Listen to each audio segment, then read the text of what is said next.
Selamat pagi bosku, jumpa kembali bersama saya Cecilia dari Pilar Mas Investing dan Sekuritas. Touch your heart, touch your profit.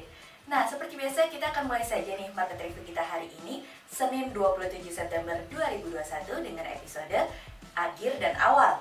Maka dari itu, jangan kemana-mana ya bosku, tetap di channel Pilar Mas Investing dan Sekuritas. Touch your heart, touch your profit. Pionir Sekuritas Channel di Indonesia.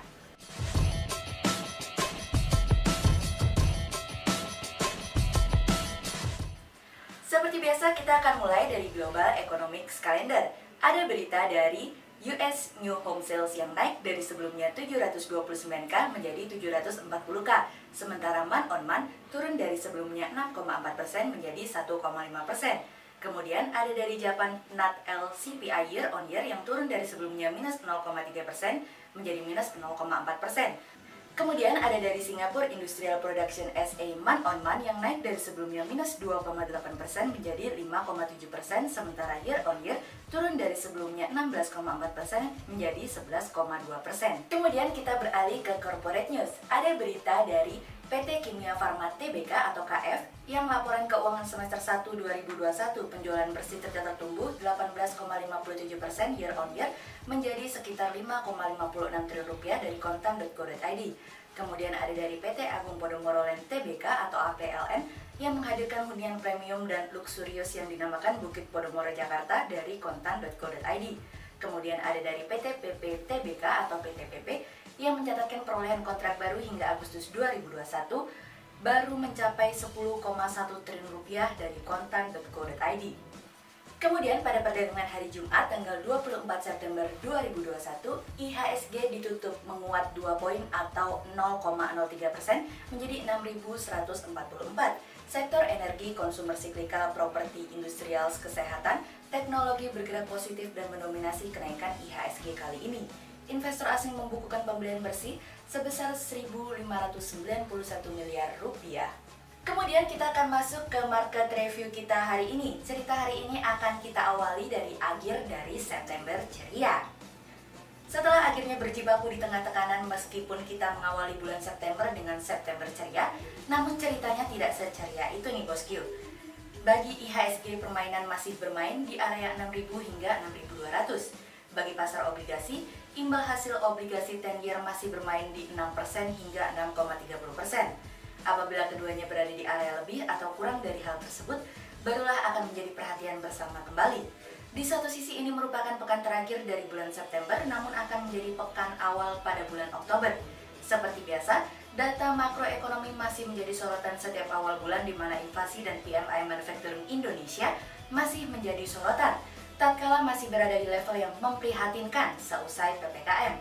Inflasi sendiri secara year on year diperkirakan akan mengalami kenaikan meskipun inflasi inti diproyeksikan akan mengalami penurunan.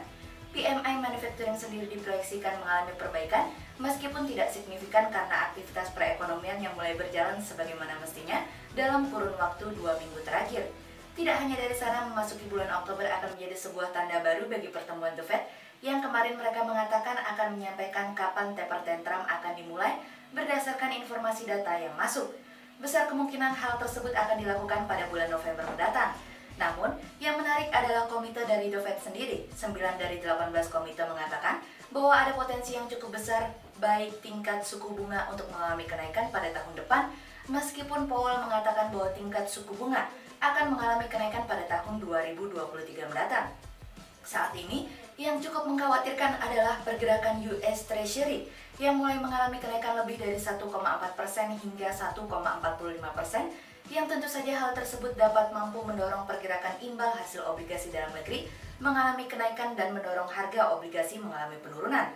Fokus utamanya pada pekan ini adalah pertemuan dan kesaksian antara Powell dan Yellen di hadapan Komite Perbankan Senat pada hari Selasa mendatang.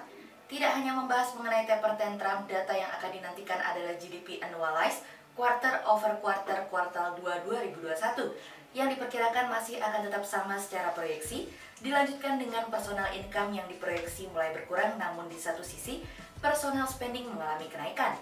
PMI Manufacturing akan menjadi fokus untuk industri di Amerika karena akan memberikan sebuah gambaran konsistensi dari sebuah pemulihan ekonomi. Factory orders dan durable goods orders akan memberikan sebuah gambaran besar terkait dengan pemulihan ekonomi yang terjadi di Amerika dan seberapa besar pemulihan itu terjadi. Dari Eropa sendiri, data ekonomi yang akan dinantikan akan datang dari consumer confidence, economic confidence, industrial confidence, dan service confidence. Tidak ketinggalan seperti biasa, unemployment rate yang diproyeksi mengalami penurunan, PMI manufacturing yang diproyeksi sama, dan yang terpenting adalah inflasi secara year on year yang diproyeksi mengalami kenaikan kembali di atas 3%. Ini akan menjadi salah satu sentimen positif bagi Eropa dan akan seiring sejalan dengan musim temper tantrum yang sebentar lagi akan terjadi di Eropa. Setelah Eropa, dari Cina kita akan menantikan data industrial profits year on year dan PMI non-manufacturing. Dan PMI manufacturing yang akan memberikan kita sebuah gambaran pemulihan ekonomi di Cina yang mulai melambat, apakah mulai mengalami perbaikan atau tidak. Dan yang terakhir, dari negeri Sakura, pemilihan umum yang akan hadir pada hari Rabu mendatang akan mencuri perhatian karena akan memberikan sentimen kepada pergerakan pasar baik secara Jepang maupun secara Asia. Pemilihan ini menandai seberapa besar stimulus berpotensi akan diberikan karena diharapkan ketika adanya pergantian Perdana Menteri, maka pemerintah lebih berani dalam mengeluarkan stimulus untuk menopang perekonomian dan pemulihan akan terjadi pada hari Rabu mendatang. Tidak hanya pemilihan Perdana Menteri nih bosku, namun beberapa data Tankan Large Manufacturing menjadi sebuah sentimen tersendiri bagi Jepang dan sejauh ini semuanya diproyeksi mengalami perbaikan. Penjualan retail justru diproyeksi mengalami penurunan yang kami khawatirkan justru memberikan sentimen negatif karena merefleksikan daya beli di Jepang. Sama seperti yang lain, PMI manufacturing masih akan mencuri perhatian apakah bisa Jepang konsisten berada di level di atas 50 atau tidak. Namun, kami perkirakan bahwa keduanya akan bergerak positif pekan ini meskipun demikian kehati-hatian merupakan saat yang terpenting saat ini.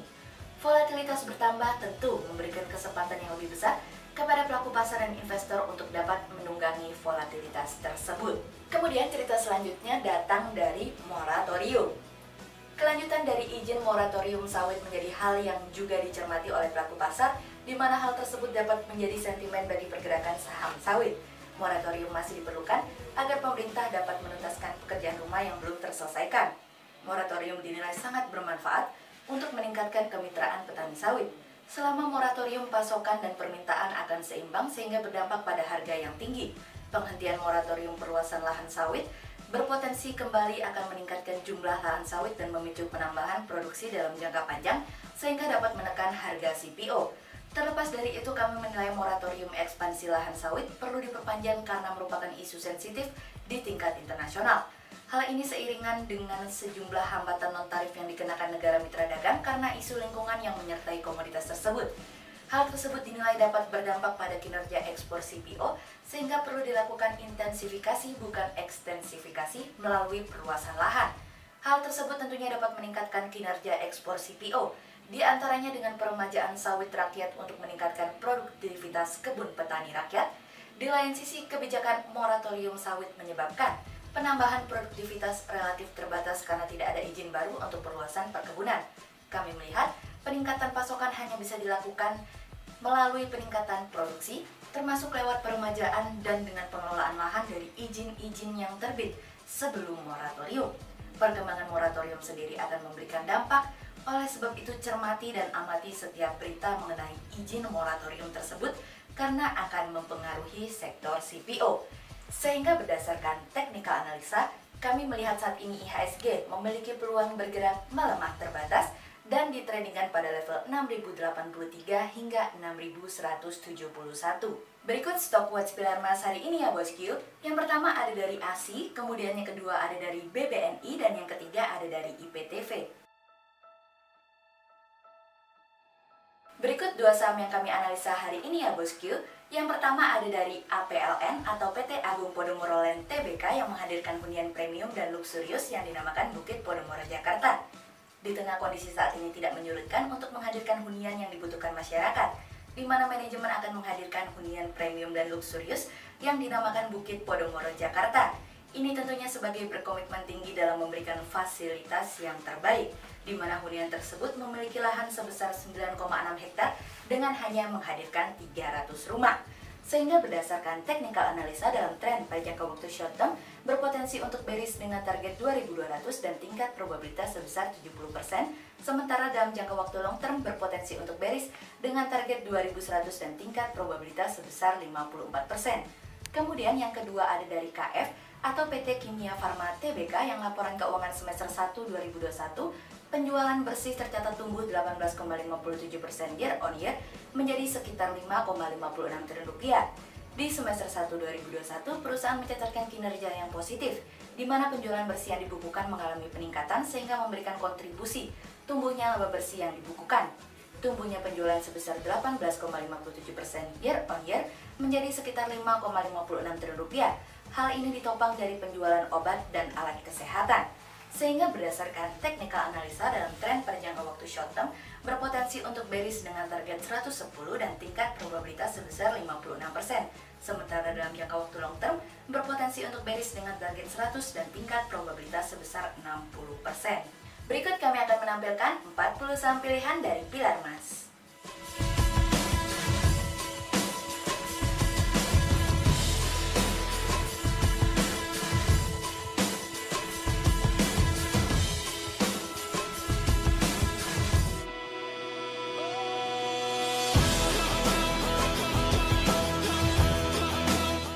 Sekian untuk market review kita hari ini ya bosku. Jangan lupa untuk like, subscribe, dan tonton terus channel Pilar Mas Investindo Sekuritas. Touch your heart, touch your profit. Pionir Sekuritas Channel di Indonesia.